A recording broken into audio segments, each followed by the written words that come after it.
Welcome to the Focused Fundraiser, where we explore how to prioritize in fundraising because doing more isn't the goal, doing what matters most is.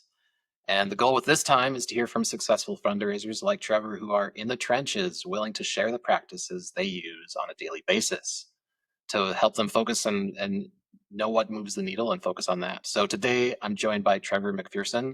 Currently, you are the Director of Development at the Kinder Smile Foundation. Is that correct? Absolutely, for Kinder Okay. Smile Foundation in New Jersey. Thanks for joining me today, Trevor. Yeah, thank you so much, Rob. I appreciate it. So let's get into it. Tell me a little bit about your fundraising background and anything you've seen change over the years in fundraising. Yeah, absolutely. So, coming into fundraising, I was completely new to this when I first started. I came from a completely different background. I came from a sports performance background, managing physical therapy locations and sports performance centers. So, you might not think that there's a lot of crossover, but, it kind of gave me a lot of strength in sales and learning to deal with a lot of people and, people management. And, when I first entered the nonprofit world right around COVID. So, perfect time to completely change into a different industry and everything like that. Everything was much different. When I first started, it was easy to communicate with people, to corporations. The responses I thought were a lot easier. I think that a lot of the, small town community grants were a lot more accessible for people. That was one thing that I would definitely notice compared to now. I think that, now we're dealing with a huge oversaturation in terms of how many nonprofits are out there and how many people are honestly competing for funding. So that would probably be the biggest change that I've seen from, from start to where we are now. Mm. Yeah, so knowing that there's a lot of competition out there technically, and you're fighting for the dollar, and everything can feel a little bit like it's priority. What's something you used to spend time on in the fundraising world? Maybe it's reports or chasing the wrong donors that you've since realized isn't actually moving the needle and you've dropped. Yeah. This will be maybe a little bit of a somewhat controversial take, but in the early part of fundraising, I was to spend a lot of time in events. I thought events were the end all be all. And for some organizations, honestly, even some organizations that I've worked for, they are the main way that you fundraise, and raise the most amount of money. I think over the past couple of years that, from switching to the mindset of doing events to switching to a major gifts program, I think that all of the time of chasing down all of those, the wine pulls, all of the gifts, meeting with the caterer, spending that, 4, 5, 6 month stretch leading up to some of those events, pouring that time back into donors, creating segmented lists, really focusing on, one-on-one communication, one-on-one meetings with them. I think that's yielded, a lot more than, in terms of time versus, spending those months really kind of surrounding yourself, pushing for that one big event. Mm. Yeah, so talking about donors and focusing on relationship building, something that I talk about often is the power of story over statistics. And when it comes to focusing your messaging and how you communicate with those donors, have you built any best practices or systems that you can share that you use to help match the story with the data so it's not data heavy? Absolutely. I think the biggest one has really been coming up with segmented lists for donors. I think it can be overwhelming sometimes when you have, a CRM that's just filled with a huge donor database. You kind of, sometimes it's natural if you don't have a big team, you might let the bottom end drop off. But as, fundraisers, we know when one person makes that first gift, it's really imperative to try to get them to make that second gift statistically. And in between all of that, it's how are we coming up with our touch points throughout the year? Are we checking in with them? That's not an ask. Are we checking in with them to share, success stories? Are we giving them information? If they're specifically really into a program or really funding a program that's part of your organization, are you, giving them those updates? Or are you just giving them, blanket updates over time and saying, oh, thank you for your gift?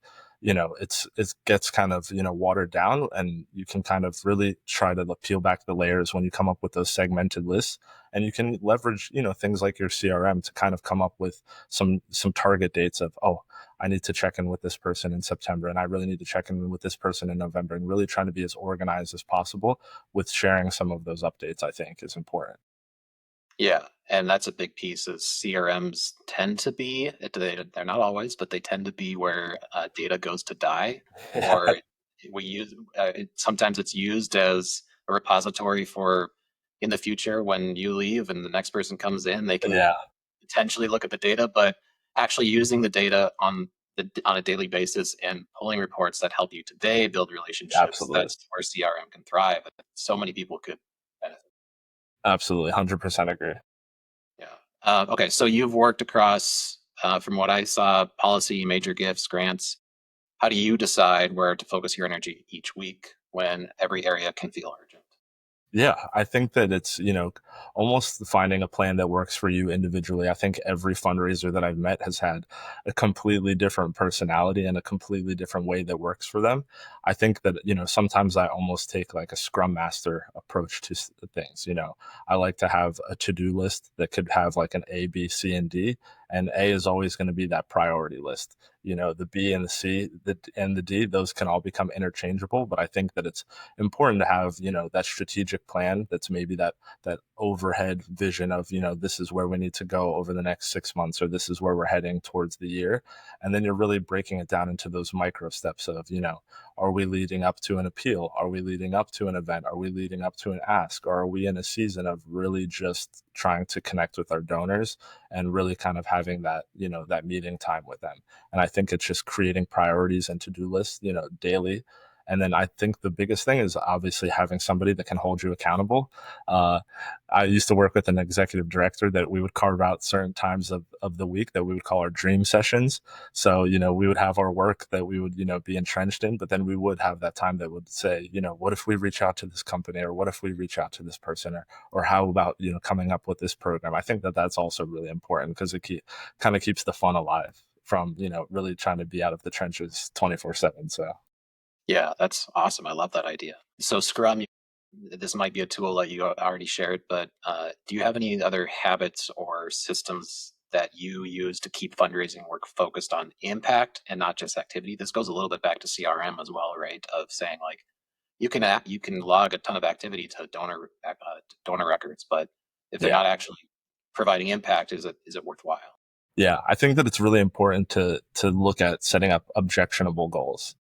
I think that, every week to try to say, I want to make X amount of phone calls. How many of those phone calls are going to get converted into actual in-person meeting sessions? I think, the same thing goes for when you're sending out emails, or even, tracking your social media posts if you have to, be in that side as well, or even doing your grant writing. I think setting actual objectionable goals each week is going to keep you accountable for those things, so you don't just get lost in the data. You don't just get lost in the, oh, I sent out 100 emails this week, but what do you have to show for it? Because it's really easy to get overwhelmed in this space, and there's a reason that there's a high burnout and a high turnover. And I think just setting even micro objectionable goals every single week is going to be a huge part that's going to help that out. That's good. On the same page as goals. So being on the same page with founders, with the executive leadership, it's a part of the job. It might not Absolutely. feel like it should be, but it definitely is. Yeah. Um, Aligning and focusing those goals and like keeping that communication open. Do you have a process or do you have advice there to help align leadership with fundraising goals? Yeah, I think that, the first over, some of us are lucky enough to have leadership that understands fundraising, which makes our jobs, much, much easier. Some of, I've been on the other side of it where I've worked for executive directors that are really like program focused. They don't really understand fundraising. So you kind of might want to carve out at least some, what I call education and training time that, you're kind of just even going over with them just what you might have expectations for them to even help you with fundraising. So I think that if you have that open dialogue and you have that kind of communication, you could talk to each other even about assigning portfolios to one another. There might be certain contacts that I think, oh, this might be much better coming from the executive director than it's coming from me. So we'll sit down, we'll have that conversation, even come up with a script for them, because sometimes they might come from a clinical world, a social work world, where they might not be, feel comfortable with that ask, or, doing that direct fundraising. So having that kind of open dialogue and seeing where they're at, I think is extremely important. That's good. All right, let's talk. I'll pivot a little bit here. You've been at a few different organizations over your career, Absolutely. in development work, and it can feel a lot of times like a never-ending treadmill because it's just there's not an end in sight, right? It's just ongoing fundraising. What is something that you regularly do to reset or protect energy or to not burn out over these years? Yeah, I think I've gotten a lot better at just managing my time. I think, it's cliche where people say, oh, don't take work home with you. For most fundraisers, we know that you're looking for that instant email that might be coming later in the afternoon. But honestly, being able to compartmentalize and detach over the past couple of years has been a huge thing for me. When I first started in fundraising, I saw a fundraiser actually mention this on their LinkedIn this week, that they wanted to be the best fundraiser ever when they started, like the Michael Jordan of fundraising. And you kind of come into it like, oh, I'm going to be like LeBron, I'm going to make all these calls, I'm going to make these connections, the money's going to be pouring in, and it kind of consumes you. And that's when you can really feel like burnt out, because you're constantly riding the highs and lows of whatever's going on, from administration changes to policy changes to anything that happens like that.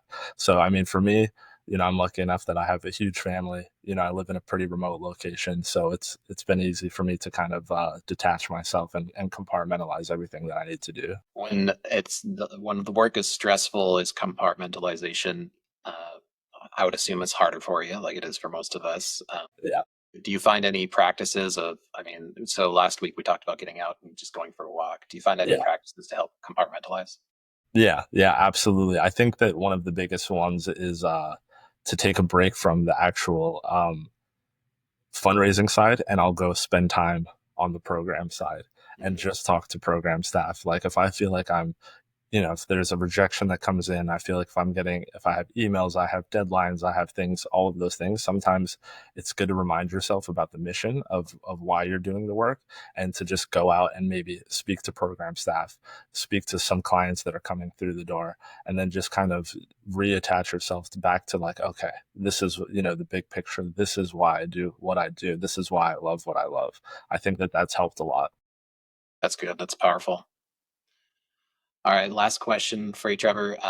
For fundraisers uh, that might feel underwater or that they're earlier in their career and they're still trying to figure it out, what advice would you give that, when they're trying to juggle all these pieces? What advice would you give for those?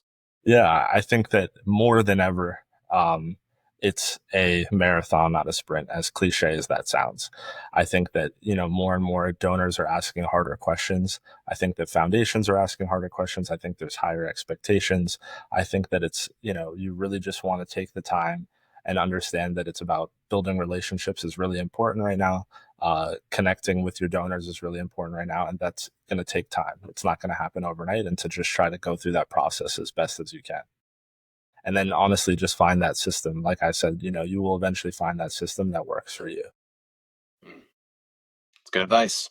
Well, Trevor, thank you so much for joining me today and for giving your advice and experience to fellow fundraisers. Yeah, I appreciate you, Rob. Thank you so much.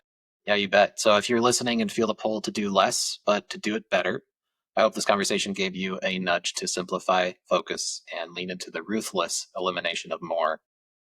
We're live every Tuesday at Central Time, so we'll see you next week.